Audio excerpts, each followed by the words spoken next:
maioria pensa que Donald Trump está desesperado para abrir o Estreito de Hormuz. Mas e se eu te disser que por trás das manchetes ele pode ter um interesse muito mais complexo e até contra-intuitivo em manter essa rota fechada por mais tempo? Parece absurdo à primeira vista, afinal estamos falando de uma das passagens marítimas mais importantes do planeta, por onde circula uma parcela gigantesca do petróleo mundial. Mas quando você começa a conectar os pontos, a lógica muda completamente. E o que parecia um erro estratégico pode, na verdade, ser um movimento calculado dentro de um jogo geopolítico muito maior. De acordo com The Wall Street Journal, Trump teria revelado a assessores que está disposto a encerrar o conflito com o Irã, mesmo que o Estreito de Hormuz permaneça bloqueado. Essa informação, por si só, já quebra uma expectativa óbvia. Em um cenário tradicional, qualquer potência global tentaria reabrir essa rota o mais rápido possível. Afinal, o bloqueio impacta diretamente os preços do petróleo, pressiona economias ao redor do mundo e cria um efeito dominó em mercados estratégicos. Então, por que, nesse caso, o presidente dos Estados Unidos estaria disposto a aceitar essa condição? A resposta começa a aparecer quando analisamos o tempo. Segundo a mesma reportagem, Trump e seus conselheiros avaliaram que uma operação militar de grande escala para reabrir o estreito não seria simples nem rápida. Muito pelo contrário, uma ofensiva desse tipo exigiria mobilização maciça de forças, risco elevado de escalada militar e, principalmente, tempo. Tempo esse que ultrapassaria o prazo de 6 semanas que Trump prometeu para encerrar o conflito. E aqui entra um fator crucial: política interna. Os Estados Unidos enfrentam um ano eleitoral sensível, com eleições legislativas no horizonte. Em cenários assim, guerras longas costumam ser um peso, não um trunfo. Custos elevados, desgaste político e incertezas econômicas são ingredientes perigosos para qualquer governo. E o bloqueio do Estreito de Hormuz já está causando impacto. Os preços do petróleo sobem, setores industriais sentem a pressão e o consumidor final paga a conta. Ou seja, prolongar a guerra para reabrir a rota pode acabar sendo mais prejudicial do que estratégico. Mas então surge a pergunta central: se não é prioridade reabrir o estreito imediatamente, qual é o verdadeiro objetivo? Segundo os bastidores revelados, Trump teria definido prioridades claras: enfraquecer a marinha iraniana e reduzir a capacidade de mísseis do Irã. Em outras palavras, o foco não é resolver o sintoma, o bloqueio, mas sim atingir a causa estrutural do problema. Ao invés de gastar recursos tentando abrir a rota à força, a estratégia passa a ser reduzir o poder do Irã de sustentar esse bloqueio.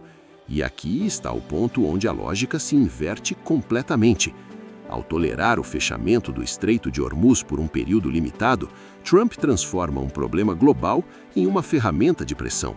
O bloqueio, que inicialmente parece uma desvantagem, passa a atuar como um mecanismo indireto de coerção. Com o estreito fechado, o impacto econômico se espalha pelo mundo. Países dependentes de petróleo começam a sentir os efeitos rapidamente. Mercados entram em tensão, governos são pressionados internamente. E isso cria um cenário interessante. O Irã não está apenas enfrentando os Estados Unidos, ele passa a enfrentar a pressão indireta de diversos outros atores globais que também sofrem com o bloqueio. Ou seja, o custo político e econômico do fechamento não recai apenas sobre Washington, mas sobre toda a comunidade internacional e, consequentemente, sobre o próprio Irã. Mas a estratégia vai ainda mais longe. Caso o Irã continue impedindo o fluxo de navios comerciais, Trump pretende pressionar aliados europeus e países do Golfo a assumirem a responsabilidade pela reabertura da rota. Isso representa uma mudança significativa de postura. Em vez de liderar diretamente uma operação arriscada e custosa, os Estados Unidos podem transferir parte ou até toda a parte desse ônus para outros países que também têm interesse direto na normalização do tráfego. Em prática, isso significa redistribuir o risco. E essa redistribuição não é aleatória, ela faz sentido dentro de uma lógica estratégica. Se o problema afeta múltiplos países, por que apenas um deve arcar com os custos de resolvê-lo? Esse movimento também reduz a exposição direta dos Estados Unidos. Menos tropas envolvidas, menos risco de baixas, menor desgaste político interno. Ao mesmo tempo, mantém a pressão sobre o Irã, que passa a lidar com uma coalizão potencialmente mais ampla de interesses contrários. Enquanto isso, nos bastidores, outras operações continuam sendo avaliadas. Há relatos de que planos para ações mais ousadas, como a apreensão de urânio enriquecido dentro do território iraniano, foram discutidos. Uma operação desse tipo seria extremamente arriscada e poderia escalar o conflito rapidamente. No entanto, ela não aparece como prioridade neste momento, o que reforça a ideia de que Trump busca resultados estratégicos sem necessariamente ampliar o confronto direto. Mas aqui entra um elemento que torna tudo ainda mais complexo: a diferença entre discurso público e estratégia interna. Publicamente, Trump adota uma postura mais agressiva. Ele ameaça atacar a infraestrutura energética do Irã caso não haja acordo. Os Estados Unidos enviam reforços militares ao Oriente Médio, incluindo um navio de assalto anfíbio e tropas especializadas. Essas ações transmitem uma mensagem clara de força e prontidão. No entanto, nos bastidores, a lógica parece ser outra: evitar um conflito prolongado, limitar o envolvimento direto e utilizar o cenário atual como ferramenta de pressão estratégica. Essa dualidade não é nova na geopolítica. Muitas vezes, líderes adotam discursos duros enquanto conduzem estratégias mais calculadas internamente. O objetivo é manter a capacidade de dissuasão, sem necessariamente entrar em um confronto total. E é exatamente isso que parece estar acontecendo aqui. O fechamento do Estreito de Hormuz, nesse contexto, deixa de ser apenas um problema logístico ou econômico. Ele se transforma em uma peça central de um jogo maior. Um elemento que pode ser usado para pressionar adversários, mobilizar aliados e redefinir o equilíbrio de poder na região. O verdadeiro tesouro dessa estratégia está justamente nessa inversão de perspectiva. Trump não quer o estreito fechado de forma permanente. Isso seria insustentável e prejudicial para todos, mas ele está disposto a tolerar e até explorar esse fechamento temporário como uma ferramenta de pressão máxima. Um movimento que permite alcançar objetivos militares e políticos sem a necessidade de uma operação direta de alto custo para reabrir a rota. É como se ele estivesse transformando uma fraqueza em vantagem. Ao invés de reagir imediatamente ao bloqueio, ele utiliza o próprio bloqueio como parte da estratégia. O impacto econômico global passa a trabalhar a seu favor, aumentando a pressão sobre o Irã e incentivando outros países a se envolverem na solução. Ao mesmo tempo, ele evita um dos maiores riscos: ficar preso em uma guerra longa, cara e politicamente desgastante. Essa abordagem revela uma lógica de custo-benefício bastante clara. Cada decisão é avaliada não apenas pelo impacto imediato, mas pelas consequências políticas, econômicas e estratégicas no médio e longo prazo.